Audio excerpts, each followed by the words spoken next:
Well, I'm a clinical psychologist and a professor, and I'm doing that on a broader scale now, I suppose. But it's an extension of what I've done since 1987, really. I mean, I taught the same things I'm teaching, although I've expanded them all throughout my academic career, and my classes were very popular, and not popular exactly. The students found them extremely useful. I got tangled up in a political controversy in Canada. I mean, tangled up. I put my foot in it to some degree because I wasn't very happy with what I regarded as government overreach in relationship to who is in possession of my tongue. And I decided a long time ago, and really a long time ago, that I was going to say what I thought, and sort of independent of the outcome. You know, often people craft their speech. You know, I could have come here on your show, for example, I spent half an hour thinking, well, what do I want out of this show?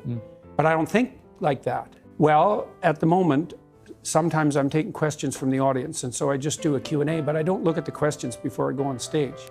And I ask my wife, who asked me the questions, not to show them to me. And then if I prepare a lecture, I usually have a question in mind, often that relates to one of the topics in my books, but sometimes something I'm thinking about, and then I use the lecture as an opportunity to explore that question and answer it while I'm watching the audience to see if my words are landing. And so it's an opportunity to think on my feet. And I think part of the reason the lectures are well attended is because it's a high wire act in some sense. Because I never know when I go on stage whether I'm going to bring the lecture to something like a punchline, to something like a conclusion. And I have no idea.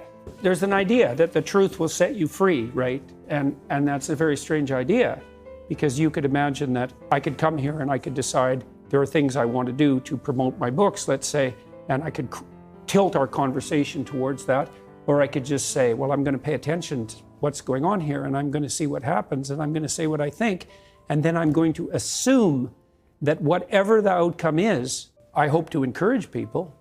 Other than that, I want to see what happens.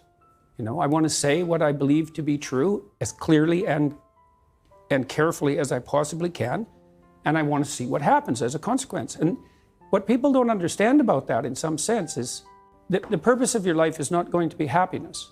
Sometimes it is, sometimes that will come, but there will be difficult periods in your life, and happiness won't suffice then. But what you can have in your life is an adventure. You can have an adventure, and the truth is the best adventure. There's no doubt about that, and there's a couple of reasons for that. One is, you don't know what's going to happen if you say what you think. Now, I don't mean incautiously, and I don't mean provocatively or any more than necessary. You don't know what's going to happen, so that's very adventurous. But also, if it's you and your voice, then it's your adventure.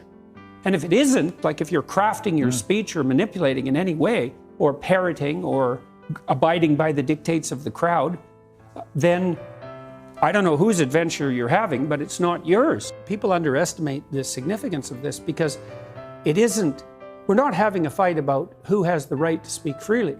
That's nothing. That's a peripheral problem, even though that can be serious in and of itself.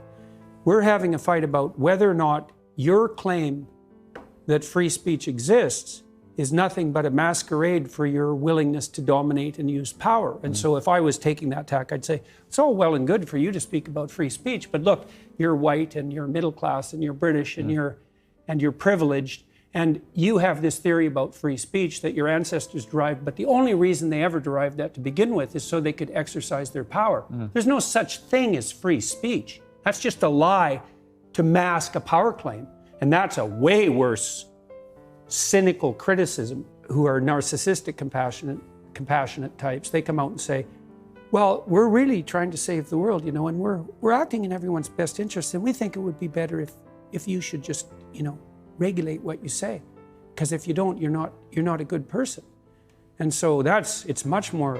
I'd take the fascist bully over the compassionate narcissist anytime. Well, kindness is tricky, you know, because one of the things you deal with very commonly if you're a clinical psychologist, apart from depression and anxiety, is, well, behavior therapists offer assertiveness training. And now, the people who need assertiveness training are often people who are too agreeable, compassionate, polite by temperament.